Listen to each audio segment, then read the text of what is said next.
Good morning, it's Carlos Ramirez, owner of NVSAUDIO in Roselle, New Jersey. It's 6:30 in the morning on Monday. Came in early, trying to get caught up. Got a bunch of bikes to deliver this week. And I had the chance to take this beautiful, beautiful, beautiful street glide apart. Paint work, the color coordination on this is amazing. But of course, if it's here, it means the audio is a complete disaster. There is some stuff that they've done that I don't understand, like this.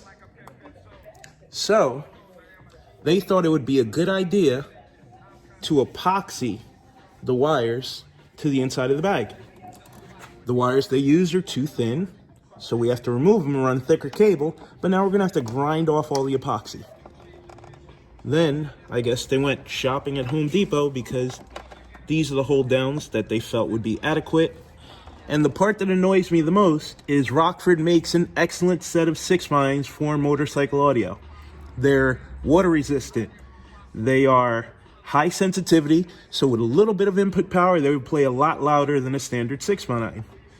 They put in a regular punch 6x9 car audio speaker, so it's not loud, doesn't have any mid bass, and water leaks past it. Don't understand, don't understand, don't understand. So that's got to come out. Then over here,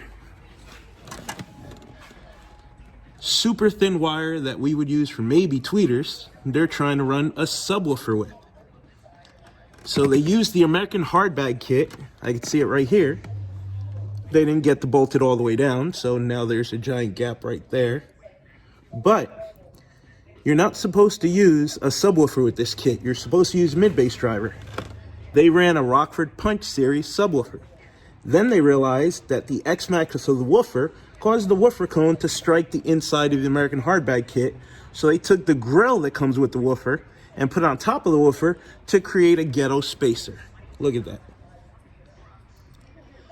So we won't be able to reuse that. Let's go to the front, it gets worse. The only thing we are going to be able to reuse is the head unit. They use the new Mechlist Pioneer C2500 NEX. It's a good head unit, I like it. I personally wouldn't put it on a bike because as soon as you sprinkle a little bit of water on these Pioneer head units, the buttons stop working. I think this head unit's going to survive because the buttons are on the side instead of on the bottom like the older models. So we'll leave that. Some entry-level Rockford Punch in the lowers. We're going to have to change that. Look at this wiring disaster in the fairing. Holy cow. Why? So, you chose Rockford amplifiers, but you didn't use Rockford wiring. This is cheap aluminum wiring. Distribution block with no fuses in it. Not bolted down. Just a random mishmash. Where do you even buy this giant friggin' switch that looks like it handles 130 volts AC and drill a hole into this beautiful fairing? Why? Terrible. Terrible. Terrible. Let's see how these amps are held down.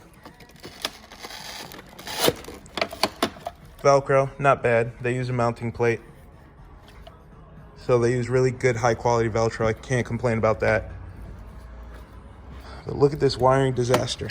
And of course it doesn't sound good, that's why it's here. So we're gonna take all this apart and make it right.